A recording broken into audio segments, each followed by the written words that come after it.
Oi, pessoal do sétimo ano. Vamos lá à nossa aula, né, de ensino religioso?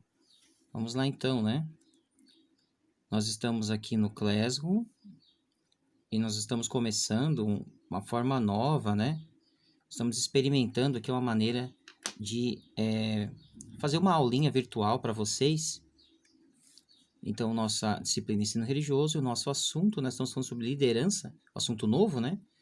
O texto que o professor passou para vocês é esse aqui, né? Como nasce um líder religioso.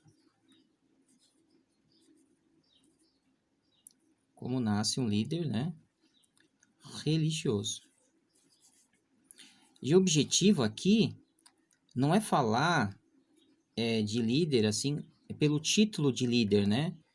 Um líder assim um papa, um um padre, um pastor, um bispo, né? Um califa, como tem na cultura islâmica, um rabino que tem na cultura judaica, certo? Não é para falar só dos títulos, mas também da gente entender quais são, por isso que é como nasce, né? Então, é a gente entender quais são as características de um líder, independente da titulação dele, independente se é papa, bispo, pastor, califa, shah, ayatolá, né, monge, independente do que ele existem características que permanecem, né, em um líder, independente da cultura onde nós estivermos, certo? Então, vamos só lembrar um pouquinho, né? Nós temos algumas religiões que são bastante conhecidas. Vamos começar pelos títulos de liderança, né? Vamos pegar aqui no cristianismo, como a maioria dos alunos são cristãos, né? Então, no cristianismo,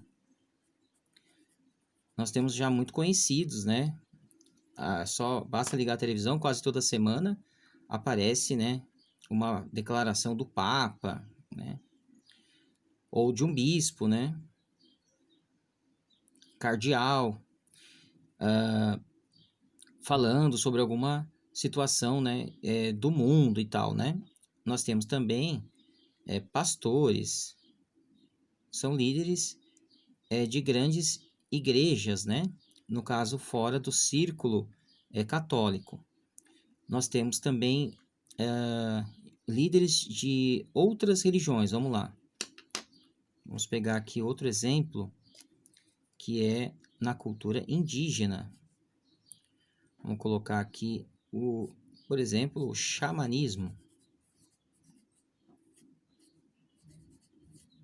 No xamanismo, nós temos o xamã, né? Olha só, xamanismo. Nós temos o xamã, que é quem? É o responsável, por isso que xamanismo, né? É o líder responsável pelas curas, por cuidar da aldeia. Em outras culturas indígenas, nós temos o pajé também, né? Então, existe a liderança política, né, do pajé, a liderança espiritual do xamã, às vezes o próprio xamã é o pajé, né? Então, existe essa relação entre religião e política. No cristianismo, a gente tem uma liderança religiosa só, né? Claro que muitos líderes cristãos acabam chegando lá na liderança política também, acumulando, né? No islamismo, é bem forte essa coisa da liderança ser política e religiosa. Então, vamos para o islamismo. Islamismo. Então, aqui no islamismo, ó, a gente tem muitos títulos, né? Um deles é o Ayatollah. No Irã, o Ayatollah, ele é um líder, aqui é um T, né? Ele é um líder espiritual e político, né? Então, parte da liderança religiosa, a escolha, a indicação de um líder político, certo? Então, parte da liderança espiritual. Mas existem outros, né? Existe o sheik, existe o califa, que aí a gente está dentro de uma ideia, aqui de sheik, né? Uma ideia política, de califa, uma ideia religiosa também. Existe o Shah, né? Um outro líder também com uma conotação religiosa.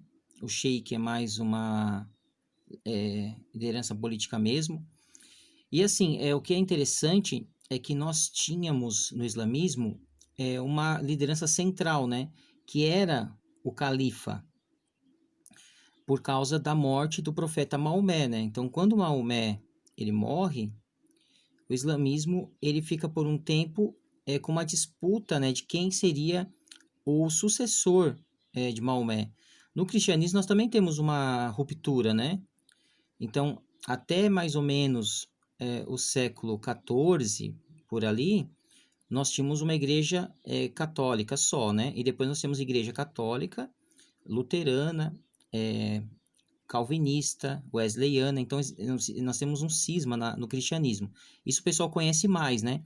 No islamismo, o pessoal não conhece tanto essas divisões. Então, conforme o islamismo ele é muito grande, então ele tem lideranças regionais, mas não tem uma liderança central mais. Isso acabou com a morte de Maomé, certo? Nós temos também o judaísmo, né? Que é uma cultura também muito cheia de simbolismos, uma cultura muito conhecida. O judaísmo, ele tem uma liderança, né? Que é chamada de... aqui, vamos lá pegar aqui no texto. Nós temos lá, né, os sacerdotes, né, do judaísmo, do Antigo Testamento, referente à Bíblia cristã, né? Mas nós temos também nas sinagogas o rabino. Então, hoje, o principal líder do judaísmo são os rabinos, né?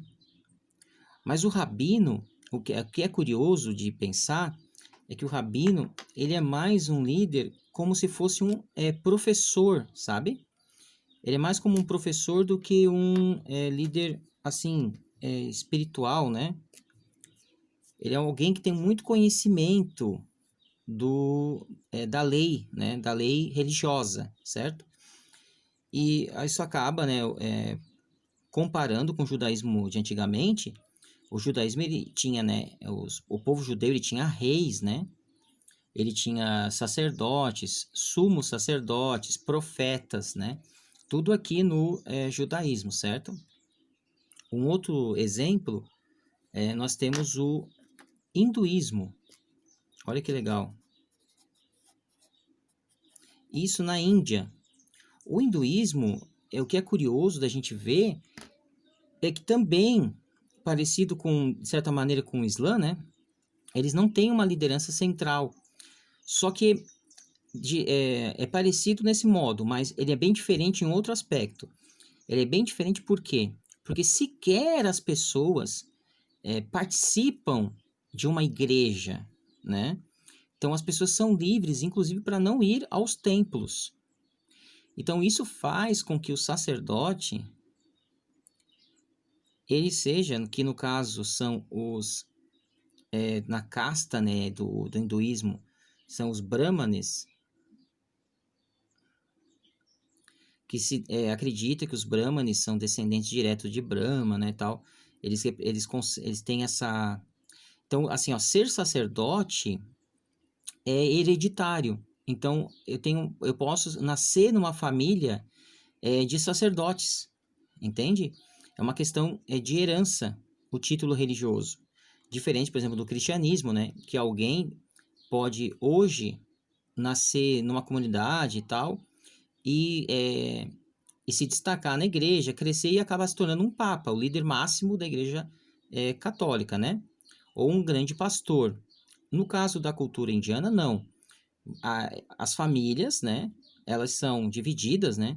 Você pode ser de uma família de sacerdotes ou de uma família de comerciantes, né? Então a gente tem o sacerdote, a gente tem o comércio, né? A gente tem a questão do exército, das forças, né? Ou ser um exército. Então, conforme a família que você vai nascendo, tem até os párias. Você vai recebendo o sobrenome do seu pai e você vai entrando nessas categorias, né? Tem, por exemplo, professores também, né? E os brahmanes é o topo dessa pirâmide, certo? Os brahmanes estão aqui. O topo dessa pirâmide é da cultura do hinduísmo. Mas, de certa maneira, essa aqui é uma hierarquia, né? Do topo para a base, né? Mas, de certa maneira, a gente tem uma liberdade. Então, as pessoas não precisam sequer ir ao templo. Essa aqui é só uma característica mesmo da organização da sociedade indiana, né? Um sistema de castas. Então, você precisa nascer na família para ser. E para a gente fechar, né? O budismo é um outro exemplo. E no budismo, a ideia de líder é também um pouco diferente. Aqui nós temos monges. E o principal deles, né? É o monge Dalai Lama. E o Dalai Lama, ele está no centro, né? Ele é a pessoa mais importante politicamente no lugar chamado Tibete, né? Então, um monge tibetano, que a gente fala. Que é uma das formas de budismo também, que o budismo ele tem muitas formas, certo? Então, é legal a gente perceber que existem muitas formas, muitas religiões, né? E cada uma com uma organização tanto de nome diferente, quanto de expectativa de líder, né? O que um líder faz, né? No caso do cristianismo, o líder é só o líder religioso mesmo, né? Apesar que todos os líderes religiosos no Brasil podem também participar da vida política, né? Pode ser, por exemplo, um prefeito, né? Existem casos de pastores e padres e bispos, né? Que acabam se tornando deputados, prefeitos, né? No caso do xamanismo, o líder é o que cuida do processo de cura das pessoas, né? O xamã. É quem as pessoas procuram para resolver problemas. O pajé é o líder político. O ayatolá é um líder religioso, mas que tem um poder, né, muito grande nas mãos que indica o presidente, por exemplo, de um país, né? Lá no caso do Irã. O rabino é um intelectual que ele é procurado pelas pessoas para poder entender a lei religiosa e que, de certa forma, acaba também exercendo uma postura, né, uma liderança sobre as pessoas na cultura judaica. No hinduísmo, o sacerdote, ele sequer tem vocação, ele tem que nascer numa família para ele poder ser líder, né? Então, isso vai dificultando. E no budismo, nós temos os monges, que eles são separados, o monge ele é separado desde bebê, vai vivendo em escolas, tem várias formas de ser monge, né? Uma delas é essa. Você vai vivendo em escolas, né? Isolado, vai estudando, e com o passar do tempo, você vai confirmando o seu título, né? De monge, né? Até que você realmente se torna um monge. Então, leva anos, décadas, para a pessoa chegar a um título de um certo líder, né, de uma comunidade, por exemplo, certo? No caso do Dalai Lama, acredita-se que o Dalai Lama ele é a reencarnação. Então, o atual Dalai Lama, né, ele está morando lá no Tibete, né, e ele tem o nome, né, de Tenzin Gyatso. Tenzin Gyatso. Ele nasceu em 1935, mas antes dele houveram muitos outros, certo? Então acredito que ele é a reencarnação dos outros Dalai Lama. Ok, pessoal? Então ficamos por aqui, até a próxima.